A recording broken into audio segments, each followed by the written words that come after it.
Nasib Sandra Dewi usai diduga kecipratan uang 3,1 miliar rupiah dari suaminya Harvey Moise. Sandra Dewi diketahui kecipratan uang 3,1 miliar rupiah dari Harvey Moise yang kini terjerat kasus korupsi. Lalu bagaimana nasib Sandra Dewi sekarang? Melansir dari tribunjatim.com, nasib Sandra Dewi menjadi perhatian ketika suaminya, Harvey Moise, terjerat dalam kasus korupsi.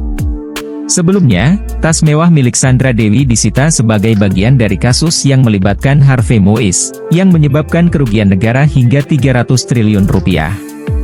Kini, Kepala Pusat Penerangan Hukum Kejaksaan Agung, Kejagung, Harley Siregar, memberikan penjelasan tentang situasi terkini Sandra Dewi.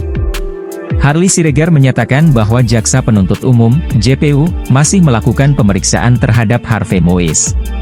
Kami sampaikan begini bahwa saat ini Jaksa Penuntut Umum sedang melakukan pemeriksaan terhadap terdakwa Harvey Moise yang sekarang sedang bergulir di Pengadilan Tindak Pidana Korupsi, kata Harley Siregar.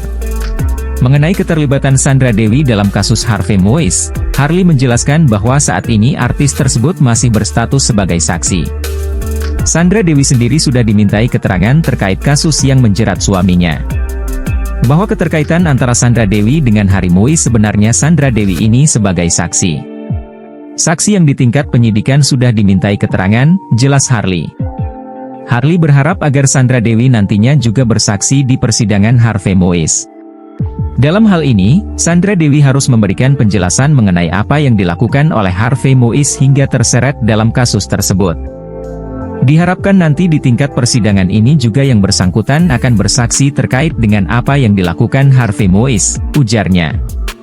Harley juga meminta masyarakat untuk bersabar menunggu perkembangan kasus korupsi ini. Selain itu, Sandra Dewi belum dijadwalkan kembali untuk memberikan keterangan lebih lanjut di persidangan.